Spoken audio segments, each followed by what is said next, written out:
Welcome into the starting 11. I am Will West. That's Chris Carroll. What we do is give you the top topics in the world of association football or soccer. Every Monday at 3:05, we go live on YouTube. Whole lot to talk about today. Vincent Kompany, is he going to be the man at Chelsea? We'll kind of look at the table. Everton fans, how concerned are you right now? But let's start it off with Manchester City. Earlier this year, it looked like Arsenal was going to run away with this thing, and then City just keeps chipping away at that lead. It's now sitting at 5 points with 2 matches in hand for Manchester City. They're also in the FA Cup final, Chris. They're also in the UEFA Champions League semifinals right now.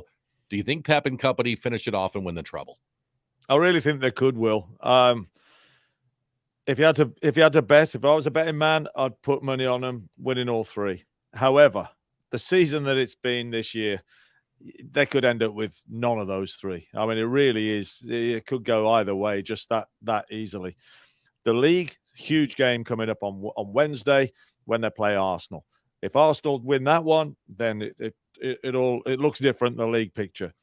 Man United, they've got a chance of, they'd love to spoil their party. Man United are the only team that have done the big treble, so they're in a position where they could really spoil it, and they'd love to do that. So United on a one-off can win the FA Cup. Champions League, you got one of the Milan clubs, Real Madrid first, and then one of the two Milan clubs to spoil their party. That's not going to be easy either. So, but the way they're playing, it's quite conceivable that they could win all three. I hope they do, quite honestly. If they had to pick one, I'm sure they'd pick the Champions League to win and get that monkey off their back. But so, yeah, I could absolutely see them winning all three. It does seem like with the way Arsenal's played as of late that this is going to be a struggle for them coming up Wednesday. Again, they only play one match over the last week. City will have played 2 in that time. So that's not nothing. That's something that will play into maybe the amount of fatigue they may have coming into this match. But I don't think fatigue is going to set in with this match being as big as it is. And if you end up with 2 matches in hand against Arsenal and it's only a 2-point lead, it's hard to believe that Arsenal's going to be able to hold them off. Really, it really is. I mean, it's not like City's going to draw both of them, and that's the only, or lose both, and those are the only chances that Arsenal's able to hold on to the lead once City gets back up to the same number of matches. But it is odd that we're saying this, right? Because Arsenal is sitting with a 5-point lead, and they play against City, and they've done pretty well all season long. Every time we start to doubt Arsenal, they reel off a winning streak, and they've beaten the rest of the top teams in the EPL. Also, the Champions League. Pep has never been able to finish that off. So why would so many of us just presume they're going to be able to finish that off as well? And then Manchester United showed a lot of steel knocking off Brighton. Because I think they were outplayed, but they just had nerves of steel, and they were able to finish off their FA Cup semifinal match. And so it's not as if that's just a throwaway, oh, well, Pep and City are going to be able to finish this. But I kind of have the belief that right now Pep and City are going to be able to finish this. If I were to rank them by things that I'm most confident in, I think I'm most confident that they win the FA Cup. I'm second most confident that they win the EPL. Part of that is because it just seems like Arsenal is struggling. You're seeing reports as well from people who were kind of following and covering Arsenal day in, day out. That team never talked about anything except for what they did all year long. And then last week they started talking about City. What did City do? Asking about scores during halftime in the dressing room and things like that. That's a little concerning for me for Arsenal. And then I would say Champions League, I'm least confident in, but I think they win all 3 at the end of the day. It's funny, I've got it flipped the other way around. I see them getting home quite comfortably in the Champions League, finally. Just the way their confidence, the way they're playing, it's the style suits them. Playing the continental teams, and it's less physical. It's more fluid, and so I just see them getting there. Won the Champions League this year. Arsenal, they really struggled to getting a point from Southampton at the weekend. They have been stuttering, and like you say, they're looking nervous. City have been there before with the league. Arsenal have not, except for a couple of their players, and so it's new to them, and that's big at this time of the year. That's really big. Nerves and have they been there before, or it just makes players anxious. They'll tell you it's not, but they can't help looking at the league and, like you say, wondering how the other game's going at halftime. The one for me, the big one for me, I can see Man United are going to absolutely die. They're going to do everything possible during that FA Cup final to not let Manchester City do the treble. And I could see that one being just upsetting them because of who it is. I mean, a Man United FA Cup final, a Manchester FA Cup final, it's never happened. That alone would be great. But the fact that United, the backstory of United stopping City potentially doing the treble, I mean, that's huge. And United are really going to be up for that. So I could see them possibly tripping over the FA Cup, Manchester City, out of the three. Wednesday, who wins, City or Arsenal? City for me. I think City are just, as you always say, Michael Myers, the big Halloween movies. You think he's dead, and he's there at the end, and comes to life. City have done it again, and I got City as a win on Wednesday. How about you? I'll take City as well. I think they win that, and I think they end up winning the EPL. I think they end up winning the treble. You make a fair point about United, and how incredible is it? Because in September, October, can you imagine before Erik ten Hag got there, this Manchester United team believing that, wow, they're just so much steel, and the way that they were able to finish off Arsenal, and they were the mentally tougher team, or not Arsenal, Brighton. They were the mentally tougher team in the FA Cup semifinal. I would never have believed that about this specific Manchester United team, but Erik ten Hag's done an amazing job kind of instilling toughness into that club, hasn't he? No, he really has. When you think about it, if they finish this season, they've won the League Cup, they may win the FA Cup, they're at least in the final, and more than likely is looking pretty safe, top four. So League Cup, possibly 2 trophies, and top 4. They'd have absolutely snatched your hand off for that at the start of the season because they looked an absolute shambles. What a turnaround! Yeah, he's been unbelievable, Ten Hag. All right, our next point, Chris, Wrexham. They're able to get promoted. They're going to be in EFL League 2 next year. They finish off a fantastic run in the National League. They bring in Ben Foster, of all people, who I'm a huge Ben Foster fan just because of, playing him and using him in FIFA. And you can always do a transfer fee for Ben Foster and end up having top quality goaltending without having to spend top quality dollars. But Wrexham gets it done. So what's next now? Going up from the National League to League 2. No one's ever gone from the National League to the Premier League, but teams have gone from the Premier League down to the National League. No one's just ever gone back the other way. So what does Wrexham need to do to be able to build a winner in EFL Cup League 2? They got to strengthen the squad. First of all, they'll have a big party. The party will continue. They're having one now. And then they've got to get serious, and I'm sure they're getting serious already behind the scenes. Looking at players, and most of the players in that National League will have played League 2 soccer already, possibly League 1. But they got to make sure that they've got a squad absolutely that they're sure is going to survive, at least survive in that League 2. Like the Paul Mullin, who scored 2 of the goals on Saturday to get him promoted. He spent 10 years in League 2 already with Colchester. And so he's players like that. Ben Foster, they're attracting these guys now. Ben Foster, I think I know that he played for Wrexham on loan about 2005. But he went on to play for Man United, went on to play for England, but he's back to Wrexham because he loved the story. It was like going home. It wasn't the money for him. It was just being part of the story. And I think there'll be a lot of players. First of all, they'll be able to play. They'll be able to pay players to come and play for them. But also, I think a lot of players will just want to be part of that, part of the story, part of the feel-good factor that's around Wrexham. I mean, it's massive. It's absolutely massive. It's huge. The Wrexham have all of a sudden become this famous team across the states, across the world, that no one had ever heard of before, only in Britain. And so I don't think they've got it. That's what they've got to do. They've got to strengthen their squad, build on this feel good factor, and make another run for it. And there's no reason they can't make another run for League 2 next year. Okay, so here's a question that I have: is bringing in a guy like Ben Foster, because it's not like Ben Foster. Would Ben Foster have been there without the television show, without celebrity ownership and things like that? And do you think that? Because I've wondered 2 things. I've wondered, One, can Wrexham continue to bring in players like this that maybe they wouldn't have played at that level, but because of the story with Wrexham and maybe older guys that don't need money, maybe you can bring in a 38-year-old guy that played in the Premier League for a while, or a 40-year-old guy that played in the Premier League for a while that just wants to be part of that story. Maybe they can attract other players as opposed to having to take young guys and things like that and trying to win your way up to League One. So on the positive side, I think they can continue to attract players like a Ben Foster.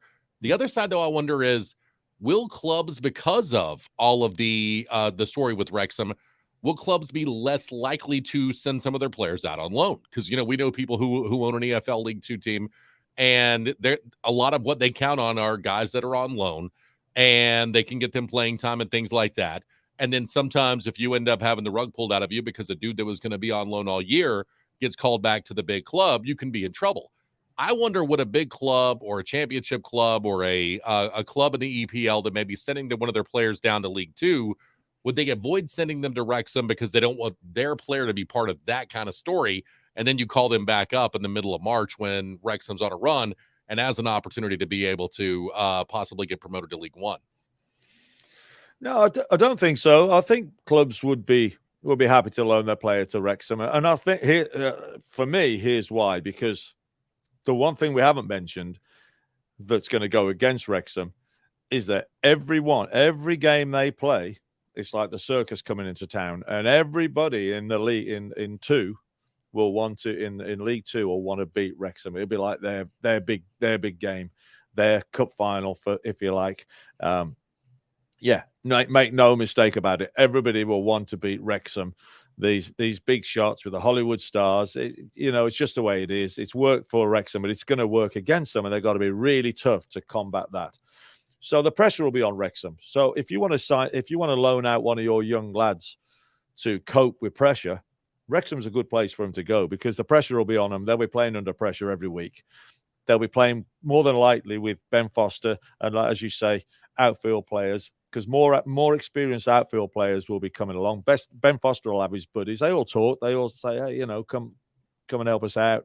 So there'll be a lot of phone calls going on. There'll be guys coming to the end of the career who really want a part of it, and yeah, they're going to go well, I think, Wrexham, but it's going to be tough because everybody's going to want to beat them, and I think it's going to be a good environment for a young player to get some great experience. Yeah, do you think and I'm just using this guy's name hypothetically, someone like Jamie Vardy, who at this point really isn't doing a whole lot for Leicester City, and instead of walking away from the game, may be able to go spend one season with Wrexham and just wreck League Two completely, because of how talented of a scorer he still probably can be at a League Two level, but there's a difference between that and the Premier League, right? Do you think we could see players like that, of that ilk? Because Ben Foster's a really nice player to be in Wrexham. And when I first turned on a Wrexham match and saw that Ben Foster was in goal, I was like, what in the world is this? Could he be? But you're right. He's probably making phone calls to other players and saying, hey, come join us. And you get a group of aging veterans that gets Wrexham up into League One, maybe even the championship. And I just wonder how many guys and how high profile of a guy might end up going to Wrexham and helping them get to League One. It's quite feasible. Wrexham are a Welsh club. I've seen Gareth Bale's name mentioned. Now, he's for the Welsh, but it's not his club. He's a Cardiff man, I believe, and so he'd be more likely to go there. But you never know. You don't know.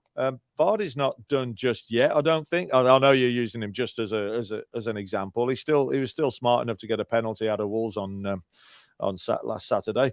But yeah, I think it's quite possible that because they do have egos. These guys who've played at the top, Vardy's a decent example, actually.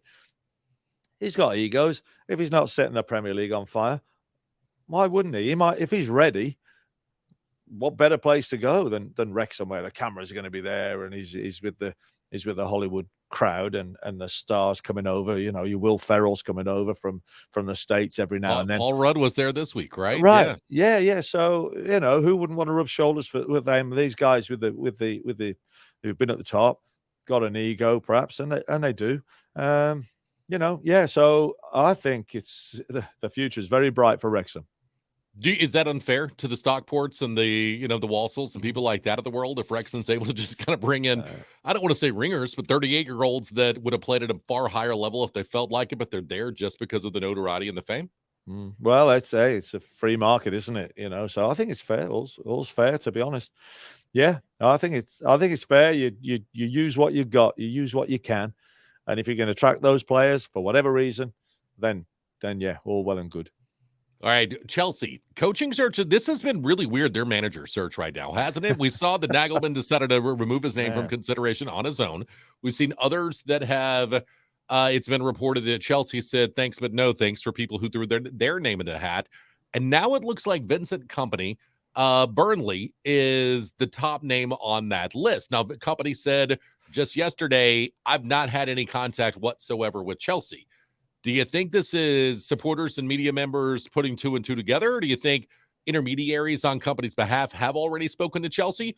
We asked this question last week. Hey, why in the world would you put Lampard in that spot, especially if Nagelman was the guy that you were going to go with?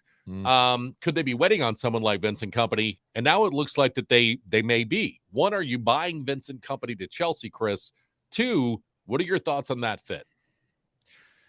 I'm not buying that they haven't spoken. I'm sure they've spoken, and I heard that he doesn't want to comment on anything at this stage. If he was a no for sure, he would come out and say, no, I'm not interested. I'm going to stay with Burnley and see what we can do in the Premier League. And I think it's easy when it's not you and there's not massive figures, a massive salary put in front of you, because I'm sure there has been. But it'd be great to see Kompany, see what he can do with Burnley. He's done such a great job with them in the Championship this year, and see what he can do. However, if Chelsea have approached him with a crazy contract, he's working with all these unbelievable players. Look at the squad that Chelsea have got. He's got to be tempted, and who really could blame him for going? So it depends. I mean, he's a smart guy. He's worked under Pep for years. He's done well at Anderlecht. He's obviously done well at Burnley. He'll want to go in and do what under his terms. I think Potter might be looking back and thinking, man, I was a bit too compliant. I didn't do things the way I really wanted to do them.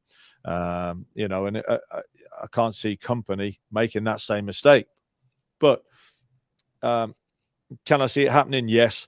I'd like to see him stay with Burnley, but it seems like the guys. Well, Pochettino's the other guy who's still in the frame, and that's a weird one for me as well. It's a bit similar to Tottenham, isn't it? Where the difference to Tottenham is Chelsea got this huge squad of unbelievable players. Tottenham haven't, but they're both clubs are in disarray. Both seem to have an owner that just interferes and just can't make the peace with anybody. So Pochettino, yeah, I guess he might be looking at Spurs or Chelsea and thinking, well, I've tried Spurs, let's give Chelsea a go. But yeah, I could see Kompany being a fit, but I'd like to see him stick with Burnley. Any concerns that it would be nice to see him stick with Burnley, but I'm going to be honest, if I was at Burnley and I could have the Chelsea job with all of that talent, I would probably say, let's go take that job. So I'm not going to hold that against Vincent Kompany if he does take the Chelsea gig. I mean, it's a big job. Any concern, though, that how we've seen a couple of managers at this point, and I know one of them's Lampard, but there's part of me that says that you have a lot of knuckleheads on that roster. And I just wonder if Vincent Kompany is a guy they will listen to. But you know what? We would have said the same thing about Manchester United 6 months ago.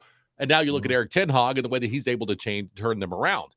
I think it might take something like that from Vincent Kompany. And is he too green of a manager? Maybe to be able to go just say, hey, Bruno Fernandes, you're gonna play out of position because this is what's best for the club today because I need to send a message. Or to be able to say Cristiano Ronaldo, kick rocks, go somewhere else. Do you think Kompany is going to, one, be given the backing by ownership to be able to do those types of things? Two, would have a big enough personality, would be respected enough by the players that he would be able to kind of instill the same toughness we've seen Ten Hag be able to instill into Manchester United and instill this into this Chelsea squad? Well, that's the key, isn't it? They're big questions. And if it's because of his experience that he gains respect, you could use that argument for Lampard because, I mean, Lampard's at his own club. the club that absolutely adored him as a player, but he hasn't not commanded, maybe he's commanded respect, but he hasn't turned anything around at all. In fact, he's just getting worse and worse. So I don't think he'd walk in and command respect. Maybe he's got a different demeanor to Lampard and Potter. Maybe he's just, I don't know, just a more imposing guy that walks in and just commands respect because of playing at centre back and the way he holds himself. I don't know.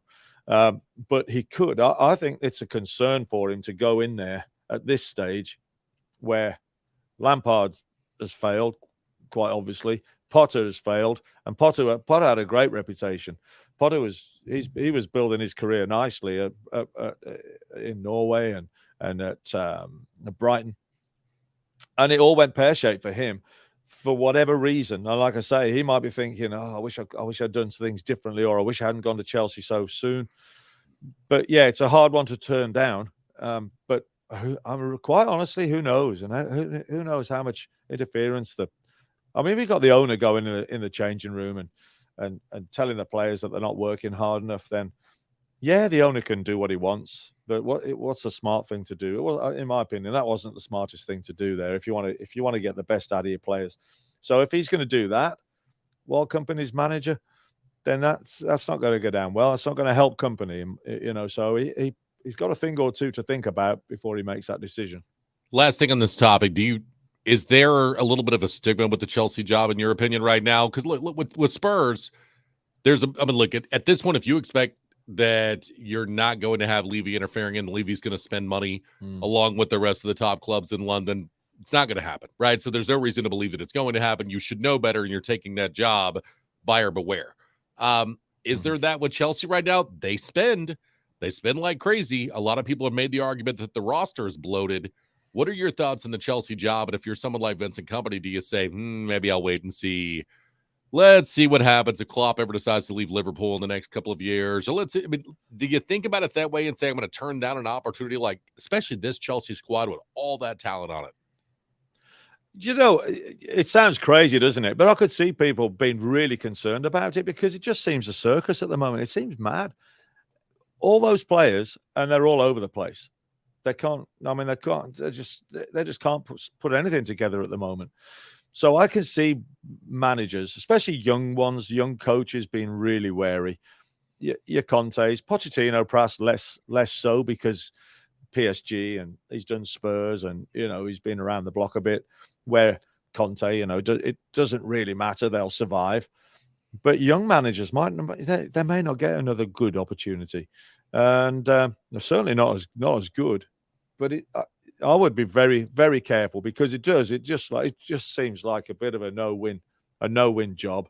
Too many players, unless you're going to go in and go, look, I'm picking the best 11 every game, and that's it. And you're gonna there's gonna be huge upset by doing that in the locker room. If you can do that and survive that, then good luck to you and good on you. But yeah, I could see where he would turn it down just for that reason because it seems like a poison chalice to take at the minute. All right, final thing, Chris, table talk. We mentioned it last week. Winner of Newcastle versus Spurs. Probably going to be the team that finishes in the top 4. Well, we know how that one went. So Newcastle just destroying Tottenham on Sunday. Look at it. Give me the top 4 right now. Give me the 3 teams that you think are relegated. Relegated? Did you say? Yeah. Start with the top 4 if you don't care, and then we'll move on to relegation. Yeah, top 4. Well, the two obviously, and I got it in this order. I got City first, Arsenal second, Newcastle. I got because of the run of form they're on. They're playing so well, so free and open, and everything in the garden looks rosy there. It's just just attitude and just the commitment of the players, just everything is worth it. It's huge. It's huge, especially at this time of the season, and they're on a roll. So Newcastle, then Man United, I've got as a 4th one. I think that distance now between the 4th and 5th and 6th is just too much to make up. So yeah, that's I got Man United as 4th place. I have, you know what, I will flip that because I do think United is going to continue on a nice run as well. So give me, and I do wonder how How sustainable is this for Newcastle to continue to score at this level? I just don't know that they've looked fantastic, right? Against Spurs, against Liverpool, they just keep beating people back. And whenever they get on the counterattack, they're just faster than you are. And I don't know how that seems to work out, but it's seeming to work out that way. So I'll say City, Arsenal, but we both do have City winning on Wednesday and both have City winning the EPL altogether. Then I'll take Manchester United and I'll take Newcastle as your top 4. 3 teams you expect to be relegated. Yeah, well, I think Southampton, they did so well. They were so close to beating Arsenal last week, weren't they?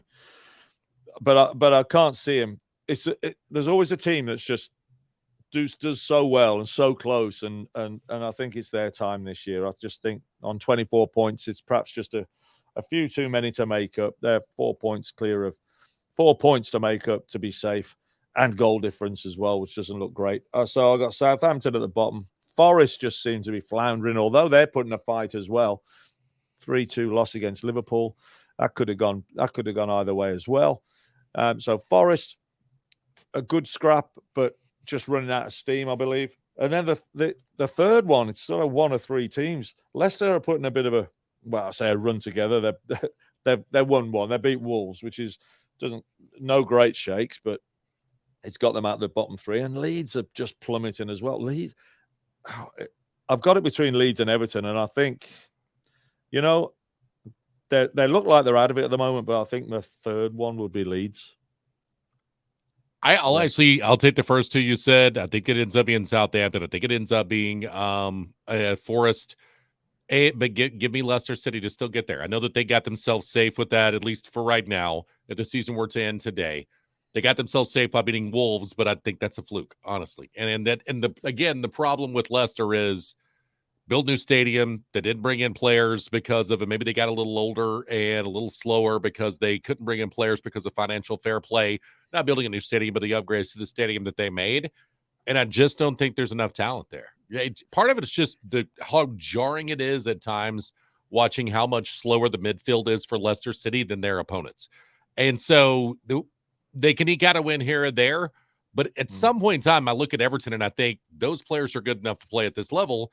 Leicester City's players aren't good enough to start at this level. So eventually talent's going to have to win out, especially if you look at it and say Sean Dyche is a good manager, right? But we both believe Sean Dyche is a good manager. So yeah. I think Everton gets safe, but I just don't believe in the talent that Leicester City has right now. Wasn't on Brendan Rodgers, isn't on anybody else that's in that dressing room right now. Players, in my opinion, just aren't good enough. Yeah, it'd be interesting. There's 2 big games between now and the end of the season. Leeds against Leicester and Leicester against Everton. So Leicester playing both of the it's huge. And then Southampton are playing Forest at home against Southampton. So whoever wins that, if Leicester win those 2 games, I know it's a big if, but it's in their own hands, Leicester, to put one of those 2 down. I saw enough Saturday. I would absolutely agree with you about Leicester when you compare them to the other teams. I think Everton have got enough.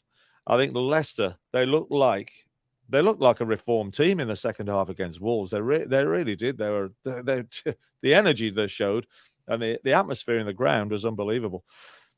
The team that I really see struggling now is Leeds, and I see them running out of steam. And so that's why I've got them as the third one. But yeah, it's out of those 3, it's only 1 from 3 really. But 2 big games, Leicester playing both Leeds and Everton. So that will be huge.